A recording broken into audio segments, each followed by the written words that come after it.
चलिए आरंभ करते हैं। ओम सदाशिव समारंभां शंकराचार्य मध्यमाम् अस्मदाचार्य पर्यन्तां वंदे गुरु परंपरां। वाक्यकारं वररुचिं भाष्यकारं पतंजलिं पाणिनिं सूत्रकारं च प्रणतोऽस्मि मुनित्रयम्। सर्वेभ्यो नमो नमः। अदंत शब्देषु अद्य पंचमी षष्ठी विभक्तेः रूपसिद्धि विषये पठामः। इत्युक्ते पंचम्यां षष्ठ्यां विभक्तौ कानि रूपाणि भवन्ति अदन्तेषु इत्यस्मिन् विषये अद्य पठिष्यामः। तो जैसा कि आप जानते हैं कि पंचमी में जो होता है वो है ngसी। ठीक है, पंचमी में क्या आता है? ngसी, क्योंकि आपको पता है ngसी और भ्याम और भ्यस ये पंचमी विभक्ति है जी। तो अब ngशी में क्या इकार संज्ञक है, इसका क्या शेष रहता है? अस। लशक को तद्धिते सूत्र आपको यहाँ लगाना है। प्रत्यय के आदि ल स कवर की संज्ञा, तो आपने ngकार कवर्ग है, चूंकि प्रत्यय का आदि है, उसका आपने क्या कर दिया? इत संज्ञा कर दिया। तो क्या बचेगा? राम अस, ये कंडीशन बचेगी। अब ये कंडीशन हुई। इसके बाद क्या करना है? आपको एक सूत्र स्मरण करना है, पुराना ही। अभी आपने पढ़ा है राम शब्द में, जब रामायण पढ़ा था तब ये सूत्र आया था। तो क्या करना है? टा ngसी ngसा मिनात्स्या, ये सूत्र है। ये क्या करता है? अदंत अंग से परे टा को इन, ngशी को आत और ngस को स्या आदेश करता है। इस सूत्र ने क्या किया है? इस सूत्र ने अदंत अंग से परे टा को इन ये कर चुका है। टा को इन कहा किया था? रामायण। अब ये यहाँ पर फिर द्वारा क्यों उपस्थित है? क्योंकि इसमें ngसी भी पढ़ा गया है, ngशी। तो ngसी को, अर्थात ये पंचमी विभक्ति के एक वचन को क्या करता है? ये करेगा आत। तो इसने कर दिया उसको आत, तो स्थिति क्या बनेगी? राम आत। ऐसी स्थिति होने पर क्या करना है आपको? अकह सवर्णे दीर्घ, इस सूत्र द्वारा दीर्घ कर देना है। आपका प्रयोग बनेगा दीर्घ करने के बाद रामात है। दीर्घ करना जानते हैं आप लोग ढंग से? जी। और इसके बाद रामात ऐसी स्थिति हुई तो अंत में ये तकार आप देख रहे हो। अब ये पद के अंत में है ये तकार, क्योंकि इसकी पद संज्ञा है सुप्तिगंतम पदम से। रामात पद संज्ञक है। पद संज्ञा होने से क्या होगा? आपका सूत्र है झलाम जसोन्ते। सूत्र क्या कहेगा? पद के अंत में झलों को जस हो जाता है। ठीक जी। है, जी। पद के अंत में झलों को क्या कर देना है? जस। तो ठीक है, पद के अंत में क्या करेगा? झल को जस करेगा। तो झल को जो जस करेगा, तो यहां पर तकार है, तकार को जस क्या करेगा? अब ये सोचना है कि तकार को जस, ये सूत्र क्या चीज जस कर सकता है? तो तकार को होता है, जैसे उसमें जस में ज ब ग ड द, ये 5 अक्षर है। इन 5 में से यहाँ त है, तो तकार का उच्चारण स्थान दंत है, और जस में से ज ब ग ड द में से दकार का दंत है, तो दकार हो जाएगा उसके स्थान पर। आप और इसे आसानी से समझने के लिए समझें कि जब आपको जस्त करना होता है, तो जिस वर्ग के अक्षर को आप जस्त कर रहे हो उसका तृतीय अक्षर कर देना है, तो वो जस्त हो जाता है। जी। जी। है ना? उच्चारण स्थान वगैरह नहीं मिलाओ तो ऐसे भी कर सकते। तो जस्त कर दिया आपने, तो स्थिति क्या बन गई? रामाद, रामाद, इस प्रकार की। अब एक संधि का सूत्र जो छूटा हुआ था आपको, जब आपने झलाम जसोन्ते पढ़ा हल संधि में, जब आपने हल संधि में पढ़ा खरीच, उसी समय आपको एक सूत्र और खरीचा के साथ पढ़ लेना चाहिए था, वावसाने सूत्र। मित्रों, ये संधि का सूत्र है। ये सूत्र क्या करता है? ये सूत्र क्या करता है वो देखिए। ये सूत्र करता है अवसाने झलाम चरोवा, अर्थात अवसान में झलों को चर करता है। अवसान आप जानते हो, अवसान किसे कहते हैं? आपने एक सूत्र पढ़ा था अभी राम शब्द की सिद्धि में, विरामो वसानम नाम का सूत्र पढ़ा था। जी वो सूत्र क्या करता था? वर्णों के अभाव की अवसान संज्ञा करता था वो सूत्र। अर्थात जहां वर्णोच्चारण का अभाव हो जाएगा वहां क्या होगी? वर्णोच्चारण का अभाव होने के बाद वहां अवसान संज्ञा होती है। जी ठीक है, तो इसलिए अब आप देख रहे हो यहां दकार के बाद कोई वर्ण नहीं है। ठीक है, तो यहां यही है अवसान, क्योंकि वर्णों का अभाव है। तो फिर क्या हो? तो वर्णों का अभाव होने से अवसान संज्ञा है, और ये सूत्र कब प्रवृत्त होता है आपका? अवसान संज्ञा इसके लिए जरूरी है, क्योंकि सूत्र कहता है अवसाने झलाम चरो वा, कि अवसान में जो झल वर्ण होंगे उनको चर कर देता है। अवसान में झल वर्णों को क्या करता है? ये चर करता है। ओके, हाँ जी। अब आप यहां पर देखेंगे अवसान में झल है, यस है। क्या है वो? दकार, झल प्रत्याहार का वर्ण है। देख लीजिए, आपको प्रत्याहार का वर्ण बोलते हैं वो क्लिक होना चाहिए दिमाग में तुरंत। ठीक है, जी तो आपने देखा अवसान में झल है, तो अवसान में झलों को क्या होता है? चर। चर होता है। तो चर का मतलब क्या है? जैसे आप एक तो खरीचा पढ़ते थे, खरीचा तो खर के परे रहते झलों को चर करता था। ये सूत्र उसी का भाई है। ये क्या करेगा? अवसान में झलों को चर करेगा। तो मतलब चर कब कब हो सकता है? चर जब या तो खर परे हो तब चर हो पाएगा। चर का मतलब है च ट त, मतलब वर्ग का प्रथम अक्षर हो जाएगा, आप उसे ऐसे समझे, क्योंकि खरीचा भी द्वारा भी वही होता था।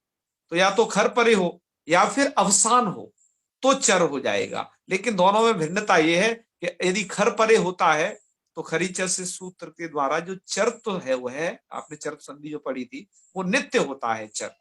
लेकिन अवसान के परे रहने पर जो चर है वो विकल्प है। इस स्थिति को आप जरूर याद रखें। अवसान में झलों को जो चर है वो क्या है? विकल्प है। विकल्प। हाँ, तो चलिए, तो एक बार तो चर हमें करना है। तो आप जहां पर ये राइट मतलब सही का निशान देख रहे हो रामात, तो एक बार दकार को चर करिए। तो चर क्या होगा? तो चर में तो च ट त है ना, क प ये वर्ण आते हैं और श स स भी आते हैं। तो इसलिए दकार को यदि चर करेंगे तो दा का उच्चारण स्थान दंत्य है, और चर में देखेंगे च ट त, उधर तकार का दंत्य है। आप मिला के देख लीजिएगा, तकार का उच्चारण स्थान क्या है? दंत्य। तो ता के स्थान पर त हो जाएगा। कहने का मतलब क्या है कि प्रथम अक्षर हो जाता है चर में। तो ठीक है, तो आपने क्या कर दिया? दा को ता कर लिया, तो रूप क्या बन गया? रामात। यह जो रामात बना ये फर्स्ट रूप है। अब ये होता विकल्प है, चूंकि ये चर संधि विकल्प होने से क्या होगा कि इससे ऊपर आप जस्ट मिलान करिए, क्योंकि एक बार तो ये चर हो गया तकार, एक बार चर नहीं होगा, तो ये जस्त वाला ही रूप सही है। तो दूसरा रूप ये आपका रामाद, ये जस्त वाला है। जी इसलिए आपके मूल में ध्यान से देखिए, दो रूप दिए हैं, उसमें पहला वाला वो दिया है जो चर्त है, और जब चर्त का अभाव रहेगा तो दूसरे पक्ष में जब चर्त संधि नहीं होगी वावसाने से, तो ये जो है रामाद रूप बनेगा, मतलब दकार ही रहेगा फिर। तो जो झलाम जी जसोनते कर चुका है वो काम। तो वो बात आई ना समझ में? हाँ, तो ये बात आपको समझ में आ गई होगी कि यह जो है चर्त संधि है। बिल्कुल। हाँ वैष्णवी बोलिए। सर प्रणाम। जी हर हर महादेव। कहो वैष्णवी। सर यहाँ पे जैसे कि झलाम जसो अंते करके, नहीं सॉरी, हाँ अका हाँ सवर्ण दीर्घ से राम धन आत करके फिर रामात बन गया। हाँ हाँ हाँ। तो सर हम उसको वहाँ वहाँ अगर उसको छोड़ देते हैं तो वो गलत होगा क्या? कैसे छोड़ देते हैं मतलब? मतलब अच्छा, अगर हाँ ये यहीं पर छोड़ देते हैं, मतलब इस वाली कंडीशन में। जी तो यहाँ पर यदि आप छोड़ देते हो तो वो गलत माना जाएगा, क्योंकि अभी उसके बाद आपको झलाम सुनते लगाना बाकी है। ठीक है। क्योंकि झलाम सुनते तो लगाना ही है, झलाम सुनते लगाओगे तो तकार को दकार हो जाएगा, ठीक है। तो दकार वाला रूप प्रयोग करना पड़ेगा। लेकिन अभी वावसाने भी लगना बाकी है, तो वावसाने भी जी। लगना बाकी है, इसलिए क्या किया जाता है, वावसाने की भी प्रवृत्ति करा लेते हैं, है ना। ठीक है। तो इतना स्टेप करना ठीक। जरूरी होगा, अन्यथा आप तो तभी दो रूपों की सिद्धि हो पाएगी, नहीं तो एक रूप रह जाएगा। ठीक है। ठीक है सर। हाँ हाँ, जी। चलिए ओके, आगे बढ़े। रामात और रामादि दोनों रूप समझ में आ गए होंगे। जी। चलिए अब आगे चलते हैं। अब आगे का पक्ष ये है आपका कि आपने पंचमी के एक वचन को सिद्ध कर लिया। अब ये रामाभ्याम, चूंकि इसकी सिद्धि हमने नहीं लिखी है, क्योंकि ये आप पहले कर चुके हो, क्योंकि ये रामाभ्याम कहाँ बनता है, तृतीया का द्विवचन, चतुर्थी का द्विवचन, और आपका पंचमी पंचमी द्विवचन। का भी द्विवचन। ये रामाभ्याम में कुछ नहीं है, राम आगे भ्याम। कौन सूत्र से दीर्घ हो गया यहाँ बीच में, माँ के आ को सूत्र याद है सबको, पीछे याद रखना, ये यादि सुप, तो भ्याम ये यादि भी है और सुप भी है, जी। तो अदंत अंग को दीर्घ कर लेना है।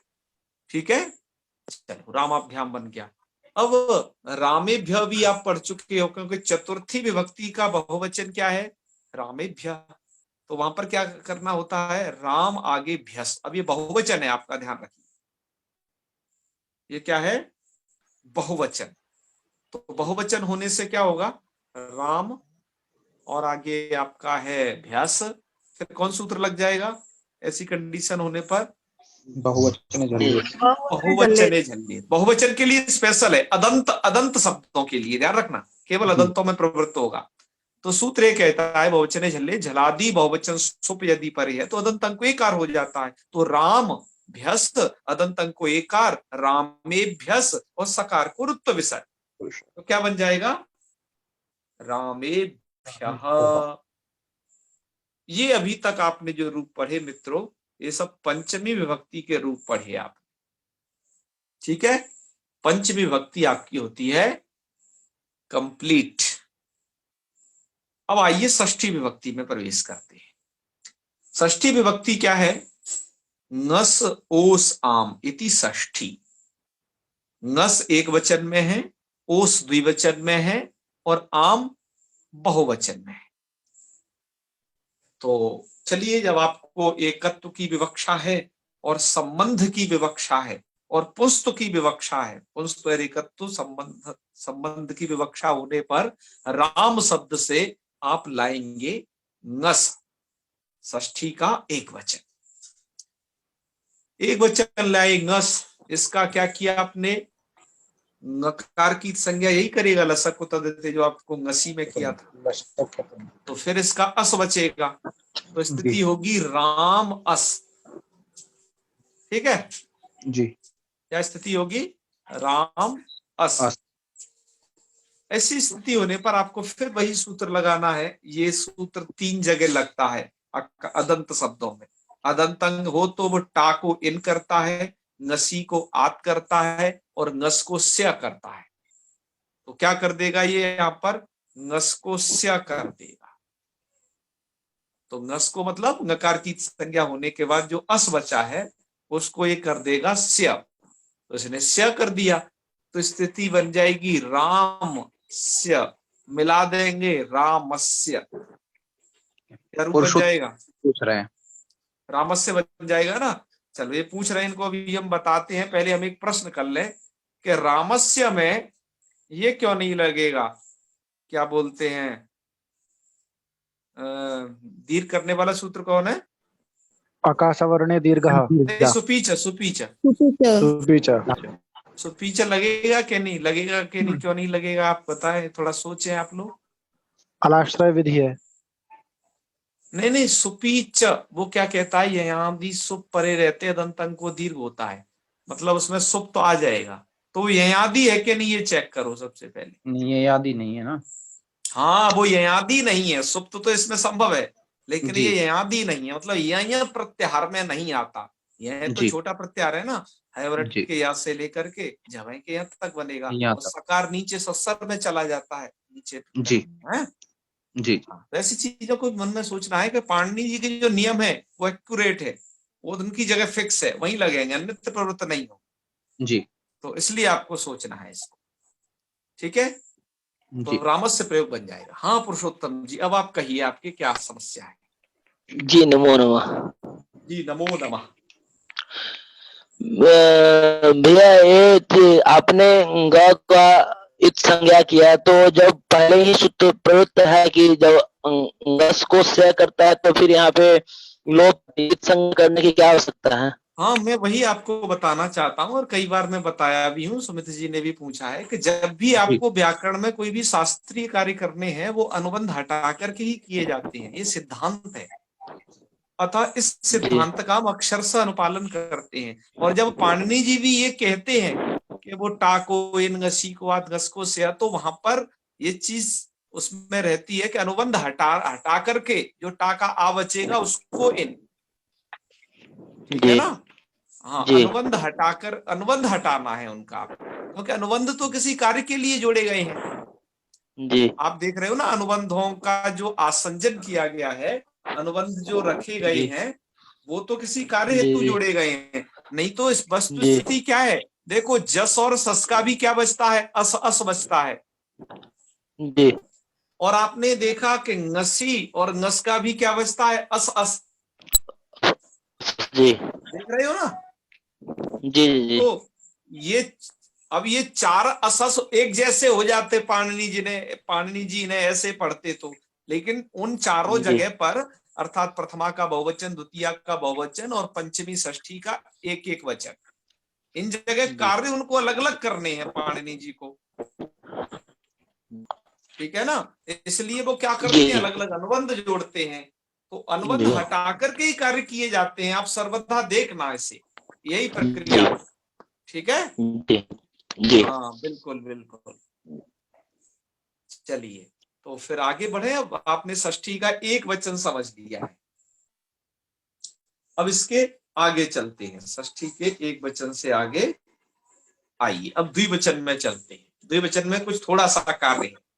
द्विवचन में कार्य क्या है कि राम आगे आप लाइएगा ओस, स्थिति क्या बन जाएगी, राम ओस, ओस। है ना। हाँ, तो अब क्या करना है यहाँ पर, राम ओस, ऐसी स्थिति होने पर सूत्र क्या लग जाएगा आपका। देखो सबसे पहले रामोस होने पर यहाँ पर आपको वृद्धि रुचि तो प्राप्त है ही है, उन सबको बात करके अब ये कार्य विधान किया जा रहा है। सूत्र आ जाएगा आपका ओसीच, स्पेशल सूत्र है इसके लिए। जी। आपने बहुवचन झल्लित तो पढ़ा, वो तो बहुवचन में करता है एकार, है ना। झलादि बहुवचन सो परे रहते, अदंतंग को एकार होता है, उसी का छोटा भाई है ओसीच। ये कहाँ करता है, सिर्फ ओसी, ओसी कह देता है, मतलब मैं ओस में करूंगा, क्या करूंगा, तो नीचे उसका अर्थ देख लीजिए, अतो अंगस्य कार, मतलब अदंत अंगस्य, मतलब अदंत अंग को, अतो अंग से है ना, तो अदंत अंग से उसका अर्थ कर लीजिए कि अदंत अंग को एकार, एकार होता है। जी। कहा, तो सूत्र ने पहले कह दिया उसी, मतलब उसमें होता है, तो दोनों का मिल के अर्थ हो गया है? कि जो वृत्ति में जो अपूर्णता है वो सूत्र से पूर्ण हो गया, वो उसी, क्योंकि उधर लिखा हुआ है। तो सूत्र का अर्थ ये बना कि अदंत अंग से परे, अदंत अंग को, अदंत अंग से परे अर्थ नहीं करना है, षष्ठी है वहां, अदंत अंग को एकार होता है उसके परे रहते। तो राम आपका, यहां देखिए राम आपका अदंत अंग है, तो इस अदंत अंग को क्या हो जाएगा, एकार। देखो अंग भी है और वो अदंत भी है, दोनों ध्यान रखना है। स्मार्ट प्रत्यय प्रत्यंगम से वो अंग संज्ञक भी है और अदंत भी है, तो इसलिए क्या हो गया, अदंत अंग को एकार कर दिया, तो स्थिति क्या बन जाएगी, रामे ओस, है ओस परे रहते होता है, तो यही ओस में होगा ये हर जगह जहां जहां अदंत अंग मिलेगा। अब आपको क्या करना है, आपने एक संधि पढ़ी थी, ए चोवाया वाली, कर लिया है। तो एकार को क्या कर दिया, ओस चूंकि अच परे है, ओस अच परे है, वो सूत्र अच के परे रहते ही लगता है। एक एक शर्त ध्यान रखिएगा, यदि आप एक भी शर्त मिस करते हो बीच में तो फिर आपको वो समझने में उससे दिक्कत होगी। तो देखें आप, तो राम अय ओस ऐसी स्थिति हो जाएगी और आप इसे मिलाइएगा, तो मिलाएंगे तो इसको मिलाइए तो राम योस और सकार को रुत्व विसर्ग मार दीजिए, राम यो, ठीक है जी। यस, तो राम यो बन गया। और इसके बाद क्या है, अब राम यो द्विवचन बन गया। अब आ जाइए बहुवचन में। बहुवचन में क्या क्या स्थिति है, बहुवचन का प्रत्यय है आम, तो आगे स्थिति बन गई राम आम, ठीक है। आप यहां देखेंगे शुरुआत में ही सवर्ण दीर्घ प्राप्त है, आका सवर्ण दीर्घ वाली संधि प्राप्त है पहले जी। लेकिन उस संधि को अभी नहीं होना है क्योंकि यहां पर सूत्र है ह्रस्व नद्यापो नुट। कौन सूत्र है, ह्रस्व नद्यापो नुट। ये सूत्र करता क्या है, ये सूत्र करता है नुटागम। क्या करता है सूत्र, नुटागम। आपने कुछ आगम पढ़े थे हल संधि में, जब आगम संधियां कुछ आई थी तब आपने धुट पढ़ा था, आपने कुकटुक पढ़े थे, आपने गमुट पढ़े थे, ये सब आगम पढ़े थे ना, तुक भी पढ़ा था जी। ऐसे ही अब ये एक आगम यहाँ पर आ गया है, ये सिर्फ आगम का ही कमाल होने वाला है। यहाँ पर क्या है, ये सूत्र नुट आगम करता है। तो जी नुट आगम होगा किसको, तो बोल दिया इसने कि देखो नुट आगम किससे परे होगा और किसको होगा। अब वो दोनों चीज सुन लीजिए। तो देखो इसको थोड़ा ऐसे पढ़िए, ह्रस्वान्तात् नद्यन्ताद् आवन्ताच्चांगात् परस्य आमो नुडागम। मतलब आमो नुडागम कह रहा है, आम षष्ठी है आम, तो आम को नुडागम होता है, ठीक है। आम को नुडागम होगा लेकिन किससे परे होगा, तो उसके लिए तीन बोल दिए उसने कि या तो ह्रस्वांत से परे हो आम, तब उस आम को नुटागम कर लीजिए, ह्रस्वांता, या फिर नद्यंता या नद्यंत हो तो आम को नुडागम हो जाता है, या फिर वो आवंत हो तो ये नुडागम हो जाता है। अब आप समझ रहे हो, अब आप सोच रहे होगे कि ह्रस्वांत तो हमें समझ में आ रहा है लेकिन ये नद्यंत और आवंत क्या है। तो नद्यंत आवंत के लिए अभी आपको कोई चिंता नहीं करनी है, क्योंकि ये सूत्र यहाँ पर ये फर्स्ट वाला देखिए ह्रस्वांत को लेकर के ही प्रवृत्त होने वाला है। अब ये नद्यंत दूसरा नंबर देखेंगे, ये नद्यंतात और ये आवंतात क्या क्या है, तो इसमें भी सूत्र आपका प्रवृत्त नहीं होने वाला इन दोनों पर ये होते क्या है, इनके लिए मैं आपको जानकारी दे देता हूं। एक व्याकरण में नदी संज्ञा की जाती है, तो जिनकी नदी संज्ञा होगी वहां पर भी नुटागम करना है, नद्यंत से परे आम को नुटागम करना है जी। और एक है ये आवंत। आवंत आप थोड़ा जान चुके हो पहले, जब आपने ये पढ़ा था न्या प्रातिपदिकात् प्रत्यय परश्च, तो न्यंताद आवंताच परे, न्यंत और आवंत से परे वो प्रत्यय आते थे जी। तो आवंत आप समझते हो, आवंत शब्द कौन है, जैसे रमा है, मतलब जो आप चाप, वो टाप चाप डाप, ये तीन प्रत्यय स्त्री प्रत्यय में कहे जाएंगे, उनसे निष्पन्न होने वाले जैसे शब्द हैं, जैसे रमा शब्द है, ठीक है ना, जैसा आवंत शब्द, जैसे लता शब्द है, राधा शब्द है, तो ये सभी आवंत शब्द हैं। तो आवंत शब्दों से भी परे आम को नुडागम होता है। तो नुडागम किसको होता है, ध्यान रखिए, वो होता है आम को। आम को नुडागम रखिए, किससे परे होगा, या तो ह्रस्वांतात, ह्रस्वांत से परे होना चाहिए वो आम, तो नुडागम। मैंने देखो आम को जो नुडागम है वो उसके आदि में बैठाया है, कारण क्या है, उससे पहले बैठाया है कि वो टित है।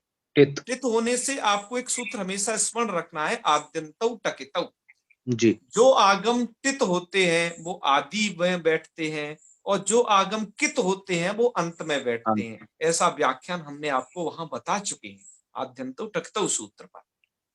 आपका नुट आगम टित है, इत होने से आम के हमेशा आदि में बैठेगा, पर नुडागम होगा कब कब? देखो होना ये आम विभक्ति कोई है नुडागम, पर हमेशा नहीं होना कि जब आम देखो और धपाक से उसको नुटागम कर देना है, नहीं। या तो वो हिरस्वांतात, हिरस्वांत से परे हो। हिरस्वांत मतलब जैसे अहिरस्व है तो नुडागम हो जाएगा, यदि ई हिरस्व है तो नुडागम हो जाएगा, उ हिरस्व है तो नुडागम हो जाएगा। मतलब जो जो हिरस्व है आप समझते हो हिरस्व वर्ण क्या क्या होंगे। और यदि दीर्घ होगा जैसे आ, ई, ऊ, ऐसा यदि दीर्घ है तब आपको नुडागम नहीं करना है। तो नुडागम कब करना है? जब वो शब्द ह्रस्व होना चाहिए। जी। तो ह्रस्वांतात, नद्यंतात और आबंतात, इन तीन से परे यदि आम है तब आपको नुडागम कर सकते हैं। आइए वर्तमान में स्थिति देखते हैं क्या इस प्रकार की है राम शब्द की। तो यहां देखा कि राम आम, यहां पर देखा कि अरे जी ये तो राम शब्द तो ह्रस्वांत है। ह्रस्वांत का मतलब ह्रस्व अकारांत ही नहीं, उसमें अकारांत ह्रस्व शब्द कहा है, तो ह्रस्व अकारांत भी हो सकता है, इकारांत भी हो सकता है, और जी। उकारांत त्रिकारांत ह्रस्व हो सकते हैं। केवल ह्रस्व होना जरूरी है, बस दीर्घ नहीं होना चाहिए इसके कोई सा भी अच्छे। तो चलो, इसलिए यहां पर इस राम में ऐसी योग्यता है, इससे परे आम को नुटागम कर दिया। तो नुटागम कर दिया तो आम नुट, सॉरी राम नुट आम, ये स्थिति बन गई। अब नुट का बचता है ना, ध्यान रखिएगा, टकार की संज्ञा हो जाती है हलंतम सूत्र से, और उकार भी अनुनासिक है, आप देख रहे होगे अनुनासिक का चिन्ह लगाया उस पर, और उसकी संज्ञा कर देना आप जो है उपदेश से जन्नासिक से, और तस्य लोपा से दोनों को उड़ा देना। ठीक है, उड़ा देना समझ गए हो गए अतुल जी? जी लोप जी कर देना, ठीक है जी जी। तो नकार मात्र शेष रहेगा, मतलब न, और जब न है और उधर आम है उसमें मिलाओगे तो वो नाम बन जाएगा। जी। तो स्थिति बन गई आपकी राम और नाम। नाम। क्या स्थिति बन गई? राम और नाम। अब यहां जी। पर क्या करना है? राम नाम ऐसी स्थिति होने पर एक यह सूत्र दिया हुआ है नामी। नामी सूत्र क्या करता है? नामी सूत्र कहता है कि अजंत अंगस्य दीर्घ स्यात, स्यात जोड़ लो, कि अजंत अंग को दीर्घ हो जाएगा। अजंत मतलब अच अंत, अच वर्ण है यदि अंत में, ऐसा अंग संज्ञक कोई हो तो उसको क्या हो जाता है? दीर्घ हो जाता है। परे क्या होना चाहिए? तो ये कहता है नामी। नामी मतलब नाम परे हो। तो नाम कब परे मिलेगा? जब आम को आप नुट कर दोगे तभी ना वो नाम बन जाएगा।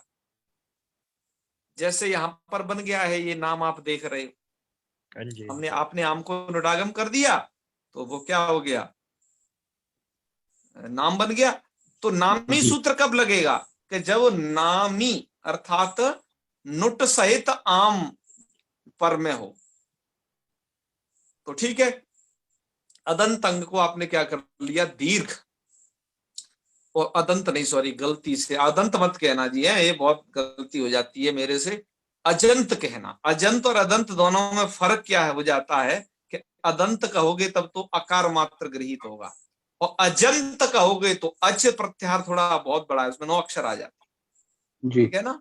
तो अजंत में सब जगह दीर्घ करेगा, मतलब अ ई उ ये सब है अजंत है, री वगैरह ये सब, इन सब जगह क्या होगा? अजंत अंग को दीर्घ हो जाएगा। कब कब दीर्घ होगा? नाम के परे रहते। तो यस देखते हैं यहाँ पर कि राम नाम अजंत अंग है आपका राम, ये अंग संज्ञक भी है और अजंत भी है, मतलब अच अंत वाला है। तो क्या हो जाएगा? इसको कर देना आप दीर्घ, दीर्घ कर देना तो रूप बन जाएगा रामा नाम। दीर्घ होने पर रामा नाम होगा। अब एक सूत्र नृत्य करने वाला सूत्र है, आप पढ़े हो, अटकुपांगनुम व्यवाये। सूत्र क्या कहता है? अट कवर्ग पवर्ग आंग नुम, ये बीच में हो है, ये इनका व्यवधान हो तो रेफ और शकार से परे, मतलब पहले र और श हो, र या सा कोई एक। तो यहाँ पर हम देखते हैं जी, यहाँ तो रामायणम में तो पहले रा है, तो र इधर मिल गया, रा के बाद आ गया अट में, और माँ आ गया पवर्ग में, आ फिर आ गया अट में, और उसके बाद ना है नाम का ना, उसको क्या कर देना? ण कर देना, सूत्र घट गया पूरा। और सम्मान पद है, मतलब एक ही पद है, रामायणम पूरा एक ही है ये पद संज्ञक सुप्ते गंतम पदम से जी। तो क्या हो जाएगा यहाँ पर? रामाणाम। णत्व हो जाएगा, णत्व। रामाणाम प्रयोग बन जाएगा। आज आपने क्या क्या रूप पढ़े? आज आपने पंचमी और षष्ठी ये दोनों को पढ़ा, जिसमें पंचमी में आपने एक वचन में रामात, द्विवचन में रामाभ्याम रामेभ्य, और षष्ठी में आपने पढ़ा रामस्य एक वचन, और फिर पढ़ा आपने रामयोः, फिर पढ़ा आपने रामाणाम। आपने पंचमी षष्ठी पढ़ी। अब इस सूत्र में ही नामी में चूंकि ये सप्तमी का भी कुछ प्रक्रिया दी है, सप्तमी विभक्ति की प्रक्रिया, ये हमने छोटे में इसलिए कर दिया कि हम तो आज आपको पंचमी और षष्ठी ही पढ़ाएंगे, सप्तमी पढ़ाएंगे कल, इसलिए थोड़ा सा आपको स्मरण दिलाने के लिए इसे छोटा करके यहाँ रख दिया है कि इसको अब कल इसका अध्ययन होगा। ठीक है, तो आपको यदि इस विषय में कोई शंका हो तो आप उन्हें पूछ सकते हैं। और एक चीज और दिखा दें आपको कि इनको आपको लिखना कैसे है, वो लेखन प्रक्रिया जो कि हम हर बार आपको दिखाते हैं, तो वही देखिए। जैसे कि प्रयोग आपने पढ़ा था रामात रामाद, वो वाला, तो क्या होता है? अवसाने झलवर्णानाम स्थाने विकल्पे न चरहस्यु, ये किसका अर्थ है? वावसाने का। ठीक है, तो राम ngसी, यहाँ पर क्या कर दिया गया? इत्यत्र टांगसी ngसा मिनात्स्या इत्यादिना ngसी स्थाने अदादेशी, ngसी स्थाने अदादेश से लिख रहे हैं, उसका मतलब यही है आपको अनुबंध हटा करके करना है। ठीक है, फिर क्या है? सवर्ण दीर्घे, सवर्ण दीर्घ कर लिया तो रामातिथि जाते रामात बन जाएगा। फिर झलाम जसोन्ते सूत्रेण तकारस्य जस्त्वेन तकारे कृते अनेन विकल्पेन दस्य चर्त्वेन तकारे कृते रामातिथि, और चर्त्वा भावे रामादिति रूपम, दो रूप बन जाएंगे। हैं? चलो ये आप समझ गए होंगे, छोटी सी बात थी। अब आइए इसी तरीके से हम देखते हैं अब रामाणाम को। तो रामाणाम में क्या है ये देखिए कि राम शब्दात, ठीक है जी, राम शब्दात प्रातिपदिकत्वात्, राम शब्द से प्रातिपदिक संज्ञा कर ली, और षष्ठी के बहुवचन में आम प्रत्यय ले आए तो राम आम इति दशायाम अंग संज्ञायाम अंग संज्ञा की, और रसनोद्यापनुट सूत्र से आम आदौ नुडागमे, आम के आदि में नुट आगम कर लिया।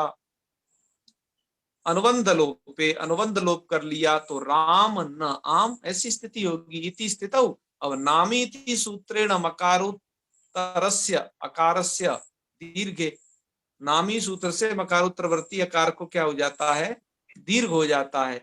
दीर्घ हो जाने पर स्थिति बनेगी रामा नाम, और फिर अटकोपांगम विवायपी सूत्र से नस्यणत्वे रामाणाम इति रूपम सिद्धम। चलिए आप समझ गए ना? आपने कोई प्रश्न नहीं किया, तो अब मुझे आप लोगों से आज एक प्रश्न है। वो प्रश्न ये है कि रामाणाम के लिए नामी सूत्र बनाया दीर्घ करने के लिए।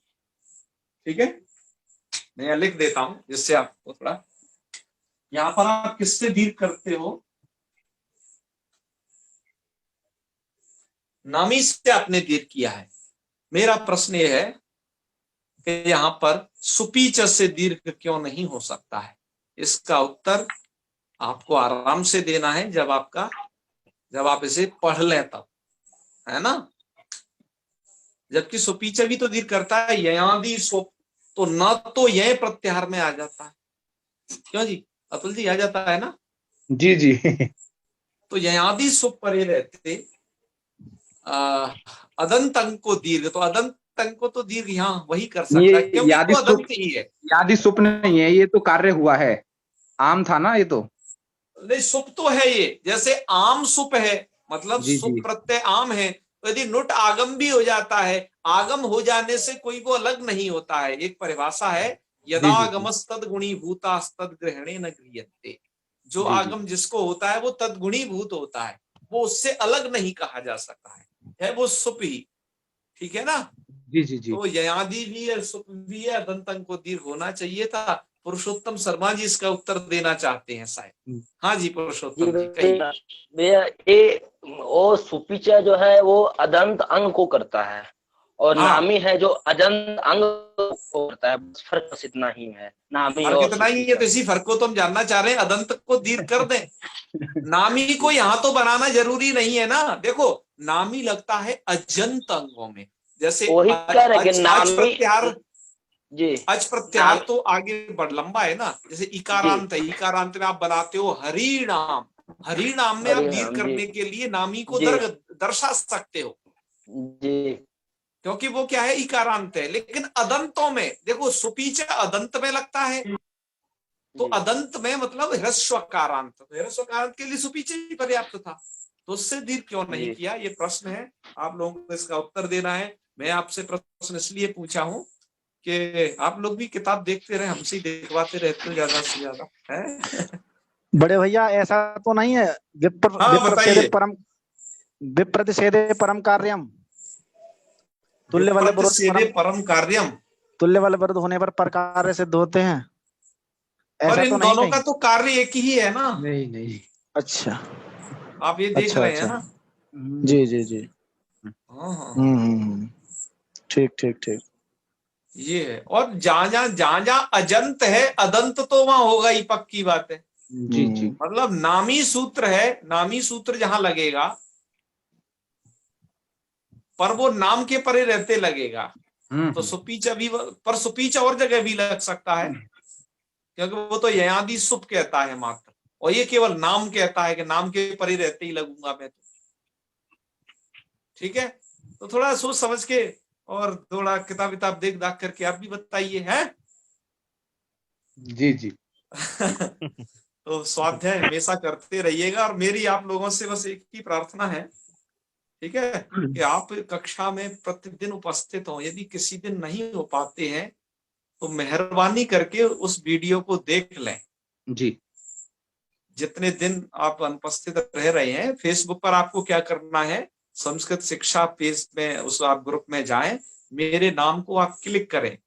मेरे नाम क्लिक करने से मेरे द्वारा अपलोड की गई वीडियो उस पर उस क्रम में आएंगी कि सबसे पहले नई नई और सबसे लास्ट में उससे पुरानी, उससे पुरानी, उससे पुरानी है, उत्तर उत्तर ऐसे आती जाएंगी।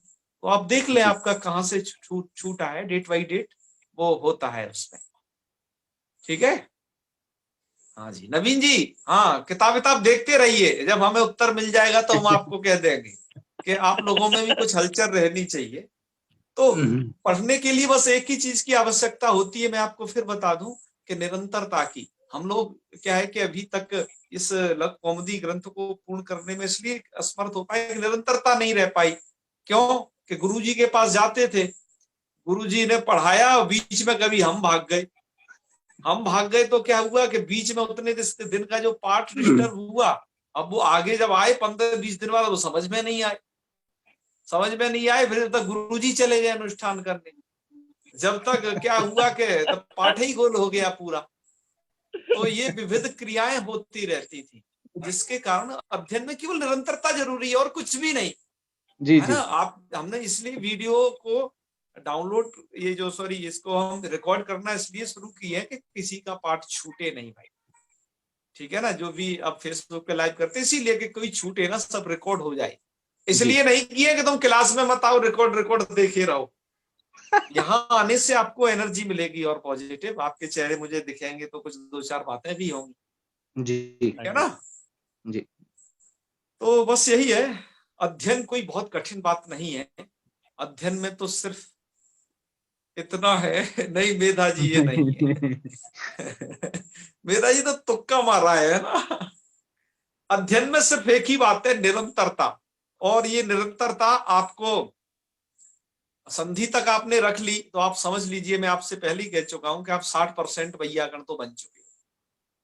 इधर और थोड़ी रख लीजिए तो और क्या हो जाएगा थोड़ा आप लोगों के लिए, कि बड़ी सुगमता हो जाएगी। आपको कोई रूप रटना नहीं है, आपको सिर्फ ये ध्यान रखना है कि ये जो शब्द है ये अकारांत है, उकारांत है, ऐसा कुछ उसका समझ रखना, और ये पुल्लिंग स्त्री नपुंसकलिंग में क्या है, और ये 21 ये आपने जो प्रत्यय याद किए हैं, सुओज समौत्सर्ग, इनको दिमाग में लगाना है कि बस हाँ इससे ये लगा दिया तो क्या रूप बनेगा, मतलब क्या तो प्रकृति के स्थान पर चेंजिंग होगा और क्या प्रत्यय के स्थान पर कुछ चेंजिंग होगा।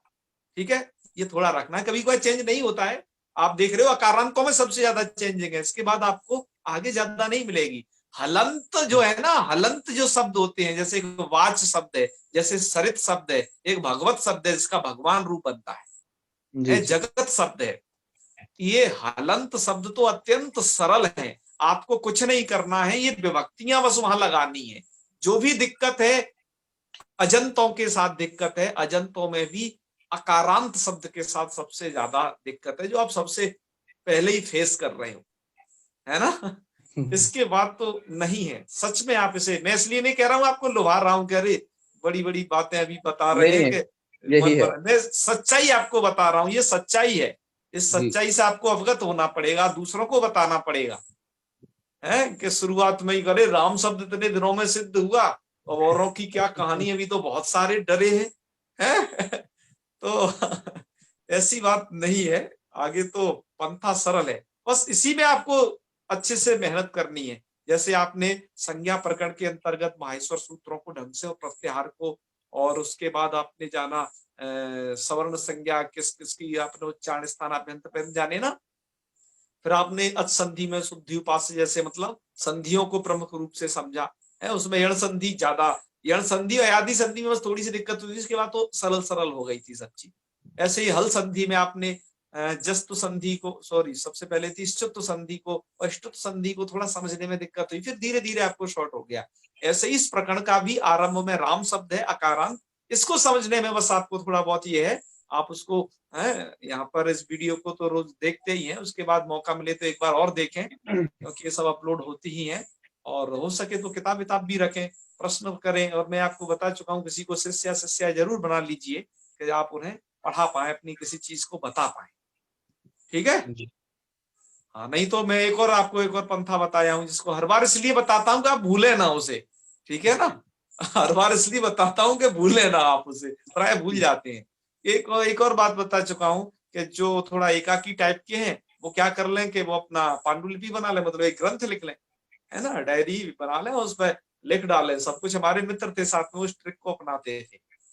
तो ऐसा बहुत आसानी से, आपको कोई नहीं मिल रहा है कि हम किसी को पढ़ा पाए, ये हो पाए, तो अपने लिए लिख लो, काम आएगा, है ना। आपके आप जब बड़े हो जाओगे तो दादा परदादा की श्रेणी में होगे, तो आपके नाती पोते पंती संती सब याद करेंगे कि हाँ हमारे दादाजी ने देखो ये पांडुलिपि लिखी, ये है वो है।